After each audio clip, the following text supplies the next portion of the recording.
Another blood-red sunset and yet another moon face, and still another 100 miles to my next resting place.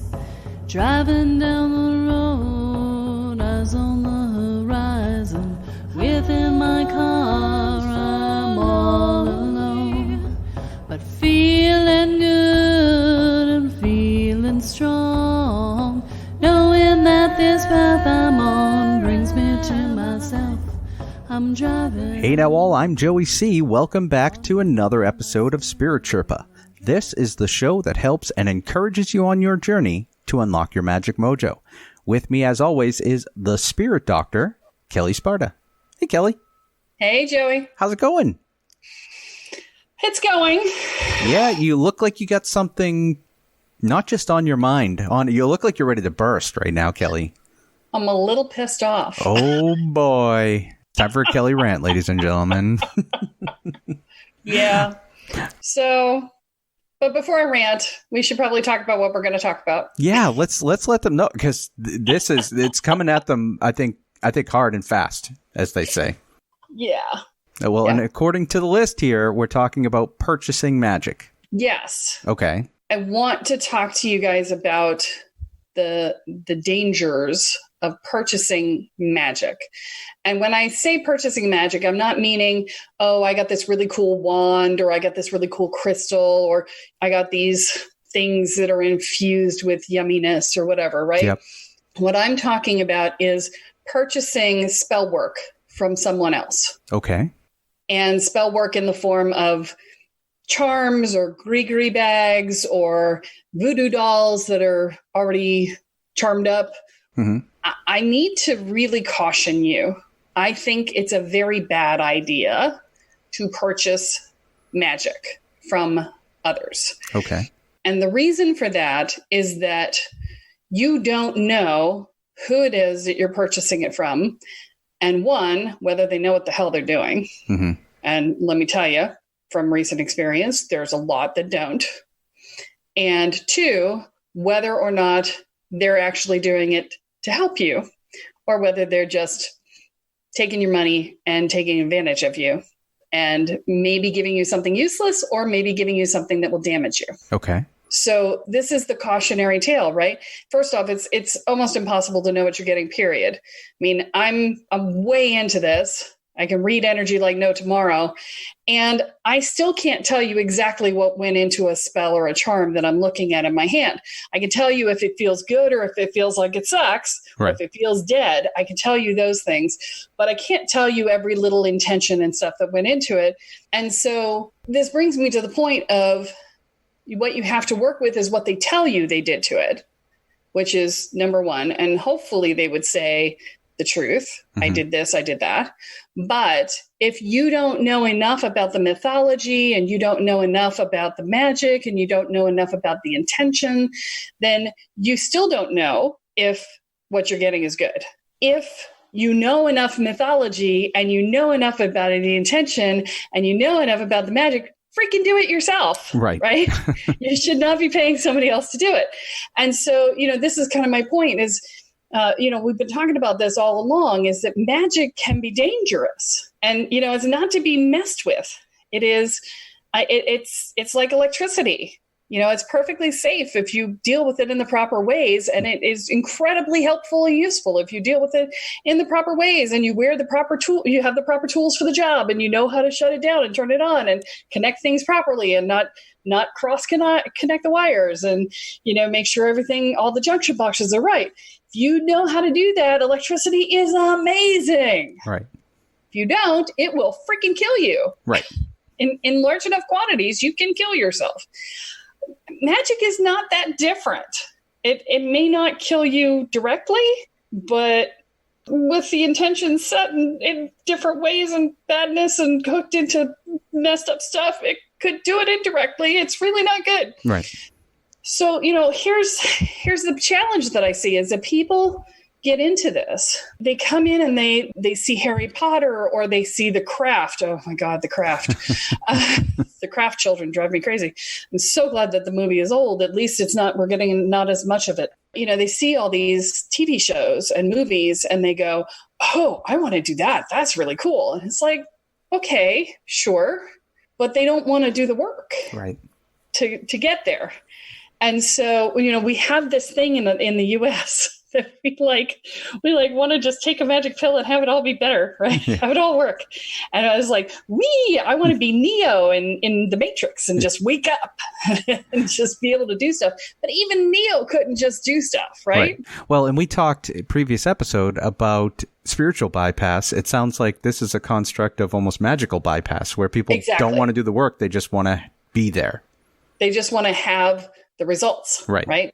So I'll just buy this spell, or I'll buy this charm, or I'll buy this puppet, right? Mm-hmm. And I'll have the other person do the work for me. Short of trying to clear a curse coming at you. Yeah. If you don't know what the hell you're doing and you've got a curse coming at you, you have no choice but to go to somebody else. But don't pay the person who told you had a curse. Right. Right. We covered that, right? We have covered that, yeah. That's really the only thing I would ever hire somebody to do magic for me for, because with a curse, you're kind of stuck, right? Mm-hmm. Something's coming at you and you don't have any way to protect yourself. And so you kind of have to. But if you've got somebody in place who's sending curses your way, you best go out and figure out how to defend yourself quickly. Right. Because that's going to get really expensive really quick, because clear one curse, they're probably going to send you another one, right? Yep. If they're that pissed at you. So regardless, it's still go learn it. Back in the day, you used to have to go to mystery schools to learn this stuff. Okay.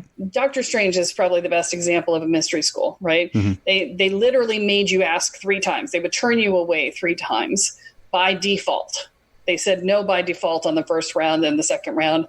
And it wasn't until the 3rd round that they'd even consider you, because you had to really want it. Yeah. And nowadays people are like, I want to be a shaman in a weekend, and I want to be a witch in a weekend, and it's like, doesn't work that way. Right. Anybody who tells you it does is freaking lying to you. Yeah. So I want to give you a real world example that caused me to do this episode for you. I went to a market and I spoke with a young man who was selling charm bags. Okay. And we had a discussion, and he has this statue of Baphomet on his table, except it's not Baphomet, it's Satan.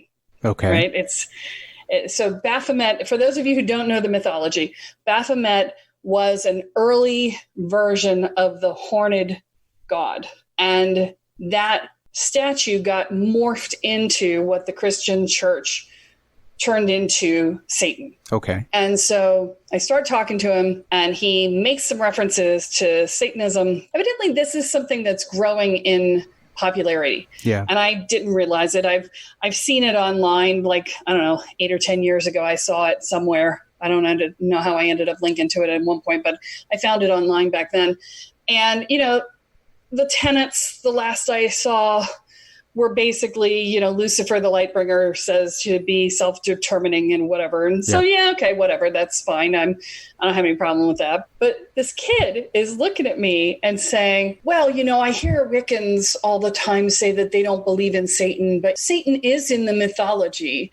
And, there is value to working with him. I'm like, no, Satan is not in the Wiccan mythology. And he's talking about the ancient Wicca brought over from the British Isles.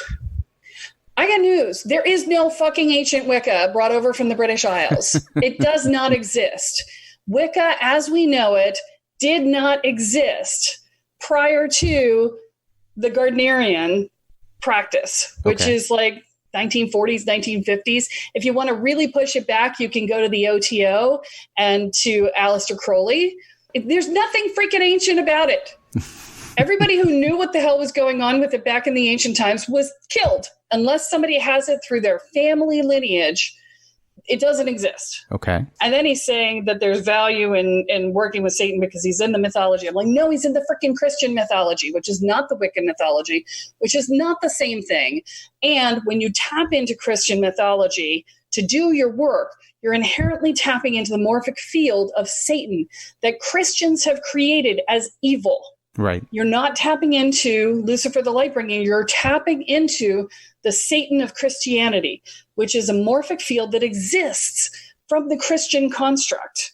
And nothing you do within that is going to undo the intense amount of intention and fear that has spawned this morphic field. You're not going to be able to separate the evil and bad intent from the field ever. Okay. It doesn't work that way. The field is what it is, and it's been created from this fear-based, control-based construct. And so the idea that you can do something positive using the energy of this morphic field is flawed, inherently flawed. If what you're saying can be debunked with one Google search, you didn't bother looking it up. So he's selling these charm bags. And he's got charms for love and charms for, this and that and whatever, happy home and whatever. But two of the charms he has are for love and lust. He has one for men and one for women. And one is made with succubus energy and one is made with incubus energy. And yes, exactly. I just watched your eyes go wide going, what the fuck? Yes, exactly. What the fuck? He's selling these as charm bags to help your love and lust life. So for those of you out there who don't know that succubuses and incubuses, what they are in mythology, let me fill you in. Succubuses and incubuses come to us in our sleep, and they use sex as a way to steal our energy. And so they'll come to you in a dream, have sex with you in a dream, and suck your energy. And it's actually not just your energy, it's your life force. And so the idea that you would try and create a charm using this energy that would help someone is absolute bullshit. Yeah. Whether he knows it or not, he's doing damage. And this is the challenge. And so this is when I get hot under the collar, right? Yeah. I'm like, do the slightest bit of research into the mythology behind the things that you're using before you use them.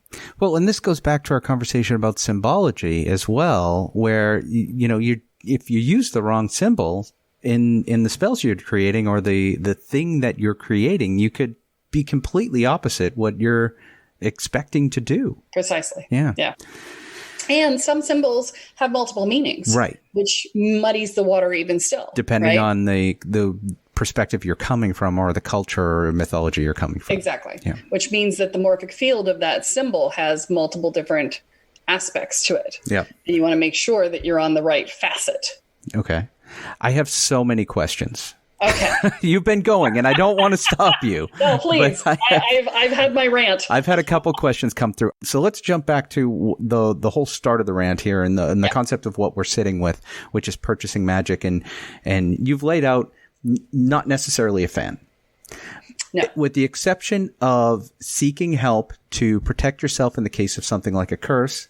Yep. Are there other instances where there is value to purchasing magic? There is value to going to maybe an elder or somebody who's more advanced in their practice to be able to get things. For example, we've talked to folks on Spirit Sherpa who that's part of what they provide is those sort of things. Is there value to going to an elder? Yeah, I should clarify because, one of the things that happens as you start doing magic regularly, as you start to become more energetically aware and as you run more energy, the lower astral is actually an overlay of the real world. Okay. And so we become brighter on the astral as we run more energy. And when we do that, things start showing up to suck off of our energy and sometimes just to say, hey, hi, who are you? You're what are delicious. You doing here?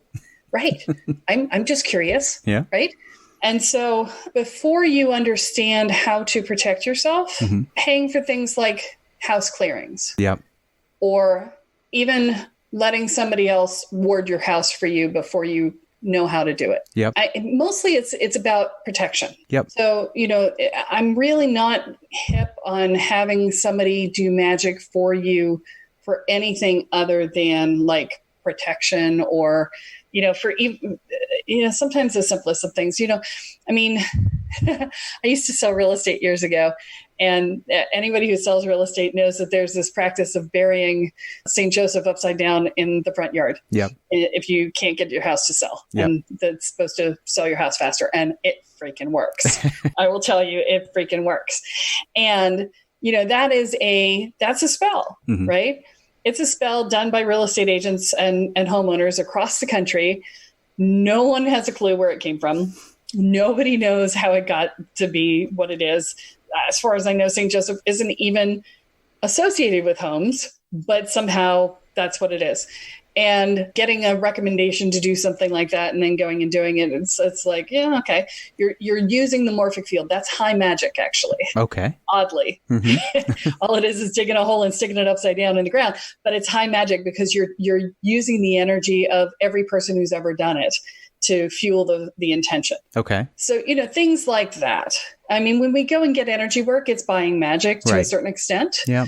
I mean, we keep having this conversation, right? It's be careful who you buy from. Well, and that's the point that I was going to make next is it a matter of knowing who you're working with? I mean, meeting somebody for the first time at a table at a craft fair may not be the best place to buy your magic. However, if it's somebody... not the best place to buy your magic. Let's not say may. I wasn't judging necessarily completely, but you can judge all you like. Exactly. But there is something to be said for somebody who you worked with. You understand where they're coming from, how they work, and incorporating their stuff into yours. Yeah. In that sense. If you are working with someone and you trust them, and okay, fine. But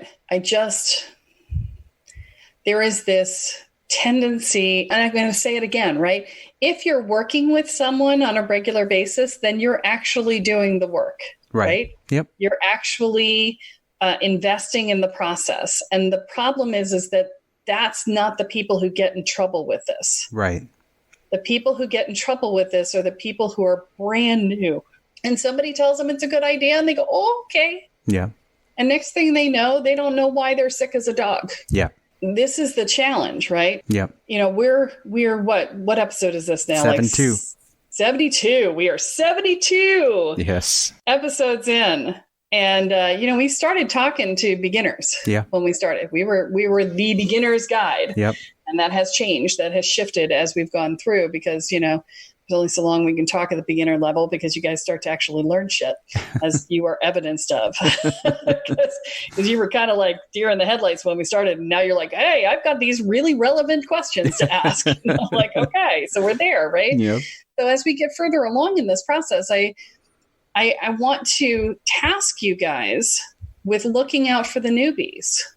You're all going to run into people who are new. You're all going to run into people who are in the bright, shiny phase. And you're all going to be talking to people who want things done for them or done to them because they don't know how to do it for themselves. It's not inappropriate when you're in a new environment to hand over your power to somebody who's a good guide, right? Your only job in that task is finding a good guide. Right. And the challenge is they have no context from which to choose. And that's been part of the reason why I put this podcast out in the first place.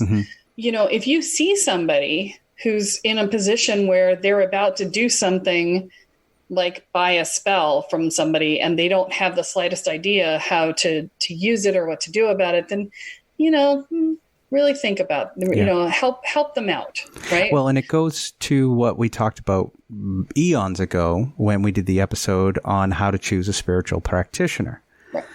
You talked a lot about, there's some onus on the person who's doing the purchasing to almost caveat emptor, if you will, in the sense of know who you are working with and what you're looking for. And in acknowledging that, this also seems to be true here about a magical practitioner in the explicit sense of magic. Yeah. And, there are some reputable vendors out there. Yep. There's a whole line of candles that are like Happy Home and, a lot, a bunch of other stuff. And, they're fine. Yep. Are they actually doing anything? Not a lot in my experience, which was why I'm like, they're fine. Yeah. It's more the intention that you light them with that does it. Magic is what you make of it. Yep. And before you buy magic from somebody, I'm going to say don't, but before you do, because I know some people are going to regardless, but before you buy magic from somebody, really ask yourself if you would place your life in their hands. Because that's what you're doing. Because that's kind of what you're doing. Because you don't know what the hell they've done to that piece of that magic. If the answer is yes, then buy the magic. Yep. If you trust them that level, buy the magic. And then ask them to teach you how to do it. Yeah. It's just being in this community here with so many people who don't know what they're getting into. I am more and more aware of the dangers associated with it. Mm-hmm. And I just want you guys to help me look out for the little guy. Yep. Okay. This has been cool, and I have other questions, but we'll talk about it off the air. Maybe they could be an episode, because you started talking about Satan and Lucifer and the mythology, and I think we could have spent a little bit of time on that because I had some stuff bounce around, but let's talk about that. Maybe we can make another episode out of that at some point. Oh, good.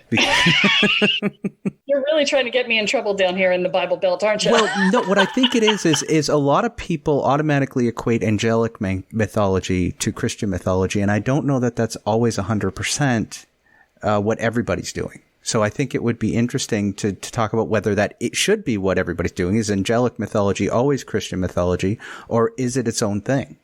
Is there a story behind the angels, which is not necessarily Christian in its origin, but has been adopted by Christianity? Yeah, we may have to bring Carolyn onto that one. She's got the Enochian background for that. There might be some interesting stuff to talk about there. I think Carolyn would probably be a good one to bring on and have her talk about the Enochian side of it, because all angelic work goes back to Enochian magic. So and I do believe that predates Christianity. Yeah. But that has not been one of my places of study, which is why I have friends that I can call and say, hey, what's this? Yeah. And we would always love to have Carolyn back here and hanging out with us. So that would be something cool. All right. Well, then that is all that we're going to talk about today, except for the fact, happy birthday, Kelle. Happy belated birthday. Thank you. And I put it out that I wanted 40,000 downloads. Yes. And we got 30,000. Okay. So we grew the podcast in 3 months by 50%. Yeah. So that is stunning. Yes. And amazing. And I want to say thank you for that. And I want to talk to you guys about manifesting and how this relates to that. Okay. That's going to be our next episode. Fantastic. Okay. All right. Perfect. Perfect timing for all of it. All right, folks, that is all that we have for this week, but be sure to join us next time as Kelle adds another chapter into your guide to energy, magic, and the spirit world.